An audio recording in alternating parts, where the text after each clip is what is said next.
এতিয়া কি হ'ল বোলে এতিয়া বোলে প্ৰভু বোলে ৰাম নামে সত্য হ'ল। গতিকে সেই প্ৰভু সমস্ত এটা যুগত ভগৱান চবতছে বেছি লং টাইম অৱতাৰ থাকিল। আমি অকণমান শব্দবিলাক মোৰ ইফালে হ'ব পাৰে, আপোনালোক শুনাই ল'ব দেই। ও হৰি গৌৰৱ। এটা যুগত ভগৱান ৰামচন্দ্ৰ চবতছে বেছি দীঘল সময়লৈ কিনি অৱতাৰ হৈছিল, 11,000 বছৰ। বাকীবিলাক অৱতাৰ হৈছিলে ভগৱান মৎস্য অৱতাৰ, কুৰ্ম অৱতাৰ, নৰসিংহ অৱতাৰ, ভক্ত প্ৰহ্লাদক ৰক্ষা কৰিছে, হয়নে? কিন্তু ৰাম অৱতাৰটো ভগৱান কিমান দিনলৈকে আছিলে? 11,000 বছৰ। নহয়, 10,000 বছৰ ৰাজত্বহে কৰিছে, কিন্তু 11,000 বছৰ ভগৱান আছিল দেই। তো প্ৰথমে আমি ব্ৰহ্মাৰ কথাটো কৈ আছিলোঁ। ব্ৰহ্মাৰ কথাটোৰ পিছত আমি ৰামৰ কথাটো ক'ব লাগিব। ব্ৰহ্মা এদিন গ'ল, ব্ৰহ্মাৰ নিচিনা বিজ্ঞানী নাই দেই, চাইণ্টিষ্ট নাই। কাৰণ আপুনি মই এখন মাথাৰেহে বোলে চায়েন্স ঘটাই আছোঁ, এখন মাথাৰে কিমান কাম কৰি দিছোঁ চব। আজিৰ যুগৰ মানুহ বোলে এৰোপ্লেন বনাই দিলে, এনেকুৱা এটম বম বনাই দিলে, এনেকুৱা এটম বম বনাই দিলে গোটেই পৃথিৱী বিনাশ কৰি দিব পাৰে। এনেকুৱা টিপি দিয়াৰ লগে লগে গোটেই পৃথিৱী ধ্বংস হৈ যাব পাৰে। এখন মাথাৰে ইমানবোৰে টেকনিক ফুটাইছে, বিজ্ঞান আছে মানুহবিলাকৰ মগজুত। তো ব্ৰহ্মাৰটো 4খন মাথা আছে, তেওঁ কিমান বিজ্ঞানী হ'ব, হয়নে বাৰু? ব্ৰহ্মাৰ নিচিনা বিজ্ঞানী নাই। তেওঁ বৈকুণ্ঠলৈ গ'ল ভগৱানৰ ওচৰত।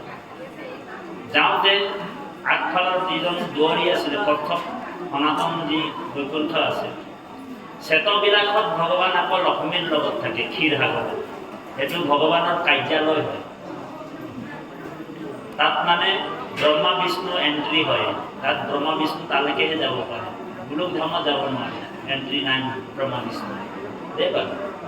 য'ত নেকি ভগৱান লক্ষ্মীৰ লগত আছে ক্ষীৰসাগৰত, তালৈকেহে যাব পাৰে। সেইটো ভগৱানৰ কাৰ্যালয় হয় দেই বাৰু। বাৰু ব্ৰহ্মা গ'ল, যোৱাৰ পিছত কি হ'ল? 4খন মাথা ব্ৰহ্মাৰ, তাৰপিছতে আগফালে দুৱৰী দুজন ৰৈ আছে। ব্ৰহ্মাই কৈছে দুৱৰীসকলক যে মই অকণমান প্ৰভু ভগৱন্তক লগ কৰিবলৈ আহিছোঁ, গতিকে প্ৰভুক জনাই দিবা যোৱা মই আহিছোঁ বুলি। তাৰপিছত দুৱৰী গ'ল ভিতৰত, ভগৱানক কৈছে যে প্ৰভু তোমাক লগ কৰিবৰ কাৰণে বোলে এজন 4খন মূৰত মূৰ থকা মানুহ আহিছে, নিজকে ব্ৰহ্মা বুলি পৰিচয় দিছে। তো ভগৱান কৈছে বোলে কোনখন ব্ৰহ্মাণ্ডৰ ব্ৰহ্মা আহিছে? ভগৱানে কৈছে যে কোনখন ব্ৰহ্মাণ্ডৰ ব্ৰহ্মা আহিছে। যেতিয়া কোনখন ব্ৰহ্মাণ্ডৰ ব্ৰহ্মা আহিছে বুলি কৈ দিলে, তে ব্ৰহ্মাই মানে কথাটো শুনি আছিলে। দুৱৰীয়ে ব্ৰহ্মাক লৈ গ'ল, ভগৱান কৈছে যে হে ব্ৰহ্মা, মোৰ সৃষ্টিটো ঠিকে চলি আছে। তো ব্ৰহ্মাই কৈছে বোলে প্ৰভু একদম ফাৰ্ষ্ট ক্লাছ চলি আছে, তুমি যেনেকৈ কৈছিলা তেনেকৈ মই সৃষ্টিটো কৰি আছোঁ আৰু, হয় নাই বাৰু? কিন্তু কথা এটা বুজি নাপালোঁ প্ৰভু। বোলে কি কথা বুজি নাপালোঁ? বোলে তুমি যে দুৱৰীটোক কৈ আছিলা কোনখন ব্ৰহ্মাণ্ডত ব্ৰহ্মা আহিবা, এই কথাটো তুমি নাজানা। বোলে এই কথাটো মোৰ অলপ সংশয় হৈছে প্ৰভু, কওক। তো ভগৱান কৈছে বোলে তুমি নাজানা যে তোমাৰ নিচিনা ব্ৰহ্মা অনন্ত কোটি ব্ৰহ্মাণ্ড আছে, বুজিছেনে? আৰু এনেকুৱা মোৰ নিচিনা বুলি কৈছে ভগৱান। মোৰ নিচিনা বিষ্ণু বোলে অনন্ত কোটি বিষ্ণু আছে। আৰু দেৱাদিদেৱ মহাদেৱ, অনন্ত কোটি দেৱাদিদেৱ মহাদেৱ আছে। এনেকুৱা কোটি কোটি ব্ৰহ্মাণ্ডত 3জন ব্ৰহ্মা বিষ্ণু, 3জন ব্ৰহ্মা বিষ্ণু আছে। আৰু এনেকুৱা অনন্ত কোটি ব্ৰহ্মাণ্ডৰ হৰি অধিকাৰী। সেইকাৰণে মাধৱদেৱে ঘোষাত লিখিছে গোবিন্দ গোবিন্দ ৰাম মুৰাৰী, অনন্ত কোটি ব্ৰহ্মাণ্ডৰ ও হৰি গৌৰৱ। সেইকাৰণে আমি আপোনালোকক কৈছোঁ, ৰাম নামটো যদি অভ্যাস নকৰে তেনেহ'লে অন্তিম সময়ত ৰাম নাম গাব নোৱাৰে। তাৰ ভিতৰত আমি এটা কাহিনী ক'ম, কিন্তু এই পাঠৰ অকণমান ব্যাখ্যাটো কৰি দিম। পাঠৰ ব্যাখ্যাটো কি কৈছে যে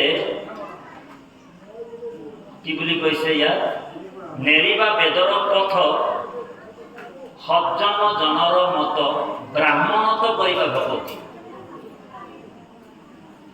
আপুনি ঈশ্বৰ দেখা ব্ৰাহ্মণক মান্য কৰি জগতকে তেন্ত অনুমতি।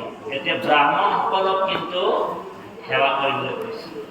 এতিয়া ব্ৰাহ্মণ মানে জানিবলৈ, ব্ৰাহ্মণ শব্দৰ অৰ্থটো হৈছে যি নেকি ব্ৰহ্মক চিনি পায় সেইজনেহে ব্ৰাহ্মণ। কিন্তু কলিযুগৰ ব্ৰাহ্মণবিলাক চব লোভীয়া। আপুনি যদি ছাতিটো দিব বিচাৰে, যাম ধুতিটোৰ কথা মনত পেলাই দিব আপোনাক, ঔ হৰি ঔ ৰাম। কাৰণ কলিযুগৰ ব্ৰাহ্মণবিলাকৰ যিটো ব্ৰহ্ম তেজ, ভগৱান ৰাজসুই যজ্ঞ যেতিয়া পাতিলে, এইটো দশম স্কন্ধ, এতিয়া পাতিছে নেকি ঠিক নাই দেই, পাতিছে, এইটোৱে ৰাজসুই যজ্ঞ দশম স্কন্ধ মাজ ভাগ, ইয়াতে পাতিব ভগৱান। ভগৱান চালে যে ব্ৰাহ্মণবিলাকৰ অকণমান ফুটানি হৈ গ'ল, কাৰণ ফু মাৰি দিয়াৰ লগে লগে ব্ৰহ্ম যজ্ঞ জ্বলি যায়, যজ্ঞৰ হেৰি কুণ্ডটো জ্বলি যায়। তেওঁলোকৰ গৰ্ব ইমানেই হৈ গ'ল, ইমানেই বাঢ়ি গ'ল, যাকে তাকে খুৱাই খুৱাই কিনি ভস্ম কৰিবলৈ আৰম্ভ কৰি দিলে একফালৰ পৰা। ঈশ্বৰ চিন্তা কৰিলে এইসকলক যদি মই যোৱাৰ আগে আগে ট্ৰিটমেণ্টটো নকৰোঁ, চাৰ্জিকেল চিকিৎসাটো নকৰোঁ, চাৰ্জিকেল চিকিৎসা মানে বুজি পাইছে নে? অসমীয়াত শল্য চিকিৎসা। ভকতৰ যেতিয়া অভিমান হয়, ব্ৰাহ্মণৰ যেতিয়া অভিমান হয়, গৰ্ব হয়, তেতিয়া ভগৱান তাক চাৰ্জিকেল ট্ৰিটমেণ্ট লৈ লয়। ঔ হৰি ঔ ৰাম। বোলে ভগৱান ব্ৰহ্মাকো এৰা নাই, শিৱকো এৰা নাই। আপোনালোকে অষ্টম স্কন্ধ ভাগৱতত পঢ়িব, শিৱৰ এবাৰ অভিমান হৈছিল। শিৱ মোহন বুলি এটা চেপ্টাৰে আছে, হৰমোহন। শিৱই মানে ভগৱানক এবাৰ চেলেঞ্জ কৰিলে দেই। এবাৰ কি হ'ল, পাৰ্বতীৰ লগত গ'ল যে হে প্ৰভু, হে কমল নয়ন, ভগৱান বহুত ধুনীয়া দেখিবলৈ দেই, নীল নিভম, নীলামণিৰ টুকুৰা, ইমানেই বিউটিফুল ভগৱান যে কোটি কোটি দেৱতা হ'ব, কোটি কোটি গন্ধৰ্ব, কোটি কোটি গন্ধৰ্ব, ত্ৰিদশৰ দেৱতা ভগৱানৰ ৰূপটো চাই কিনি বিমানৰ পৰা ঢলি ঢলি পৰি যায়। কামদেৱ ইমান ধুনীয়া, কামদেৱে ভগৱানৰ চেহেৰাটো চাই লজ্জিত হৈ যায়, নিজকে লুকুৱাবলগীয়া হয়। ঔ হৰি ঔ ৰাম, ইমান বিউটিফুল ভগৱান। আৰু কেনেবাকৈ যদি নাৰীৰ ৰূপ ল'বলৈ হয়, তো কেনেকুৱা ধুনীয়া হ'ব বাৰু, কওকচোন বাৰু। ভগৱান কি হ'ল, ভগৱানৰ ওচৰত শিৱ গ'ল, পাৰ্বতীৰ লগত লৈ গৈছে দেই, যে হে প্ৰভু, তোমাৰ বোলে বিভিন্ন অৱতাৰ চালোঁ, কিন্তু মোহিনী অৱতাৰটো অকণমান চাবলৈ মোৰ ইচ্ছা আছে বুলি ক'লে। তো ভগৱান কৈছে যে তুমি মোহিনী অৱতাৰটো কিয়ৰ কাৰণে লাগে, তোমাৰ কি দৰকাৰ পৰিছে মোহিনী অৱতাৰ চাবলৈ? আৰু মোহিনী অৱতাৰটো মই যে ধৰিছিলোঁ, তেতিয়া তুমি ক'ত গৈছিলা? তো দেৱাদিদেৱ মহাদেৱে কৈছে, দেৱাদিদেৱ মহাদেৱ কোন হয়? বোলে জগতৰ গুৰুদেৱ আৰু পৰম বৈষ্ণৱ। 12জন বৈষ্ণৱ আছে, অজামিল উপাখ্যানত কৈছে, যম ৰজাই কৈছে। কোন কোন? ব্ৰহ্মা মনোহৰ, কোন কোন? ব্ৰহ্মা মনোহৰ, হৰ মানে শিৱ, কপিল কুমাৰ, শুক ভীষ্ম বলিৰায়, প্ৰহ্লাদ নাৰদ, জনকয়ামিহি, 12জন সমুদায়। হৰিৰ নামৰ গুইব মহিমাক, জানি আছো শুদ্ধ ভাৱে, যাকৈ আচৰিলে থাৱতে বহিয়া, দুৰ্লভ মুকুতি পাৱে। ব্ৰহ্মা মনোহৰ কপিল কুমাৰ, কেইজন হ'ল? ব্ৰহ্মা মনোহৰ কপিল আৰু কুমাৰ, শুক ভীষ্ম বলি বলি ৰায় প্ৰহ্লাদ নাৰদ জনক আমিহি আমিহি মানে যমৰাজা নিজেই কৈছে যমৰাজাৰ নিচিনা বৈষ্ণৱ নাই যি আমাক পানিশমেন্ট দিয়ে পাপী সকল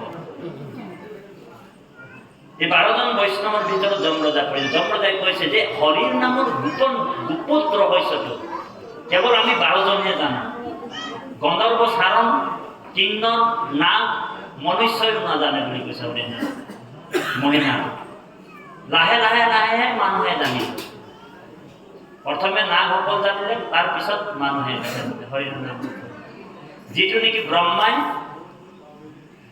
3বাৰ প্ৰমাণ কৰিছে বেদৰ পৰা সেইকাৰণে বেদৰ 3টা মাৰ্গ আছে যে ধ্যান দি শুনিব বৰ গুৰুত্বপূৰ্ণ কথা বেদৰ 1 নম্বৰ মাৰ্গটো কৰ্ম মাৰ্গ বুলি কৈছে য'ত নেকি যাগ যজ্ঞ পূজা পাতন বেদৰ 1 নম্বৰ মাৰ্গটো কি হৈছে কৰ্ম মাৰ্গ বুলি কৈছে কৰ্মকাণ্ড এটা বৈদিক ধৰ্ম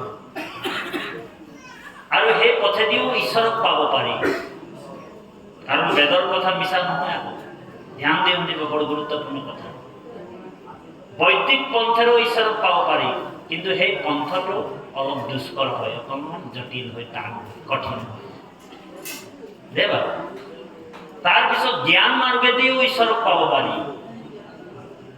এটাও বেদত আছে কাৰণ যোগীসকল জ্ঞানৰ যোগেদি ভগৱানক যোগ বলেৰে হৃদয়ত স্থাপন কৰিব পাৰে কিন্তু যোগীসকলে ভগৱানক জানিবহে পাৰে ভগৱানক কিন্তু লাভ কৰিব নোৱাৰে তাৰপিছত বেদৰ একেবাৰে সুলভ পথটো দেখুৱাইছে কোনে দেখুৱাইছে ব্ৰহ্মাই 4বাৰ 3বাৰ ৰিচাৰ্চ কৰিলে বেদক বেদতনো কি আছে দেবা বৰ ধ্যান দি শুনিব গুৰুত্বপূৰ্ণ বেদত যেতিয়া ৰিচাৰ্চ কৰিলে ব্ৰহ্মাই 3বাৰ প্ৰমাণ কৰিলে যে বেদত কি আছে বেদত মাত্ৰ 4টা আখৰ পালে ব্ৰহ্মাই কি বোলে না ঋগ্বেদৰ পৰা নাটো আনিলে অক্ষৰ মানে অবিনাশী শব্দ দেই ধ্যান দি শুনিব গুৰুত্বপূৰ্ণ বোলে না ঋগ্বেদৰ পৰা অকল নাটো আনিছে যজুৰ্বেদৰ পৰা ৰাটো আনিছে না ঋগু যজু সামে ইয়া হাম বেদৰ পৰা ইয়াটো আনিলে হয়নে বোলে না ঋগু যজু সামে ইয়া পৰিকৃতিতা অথৰ্বে ন মুনিও বদন্তি নাৰায়ণ বোলে বেদৰ গুপুত বিত্ত নাৰায়ণ বেদৰ যিটো গুপুত ধন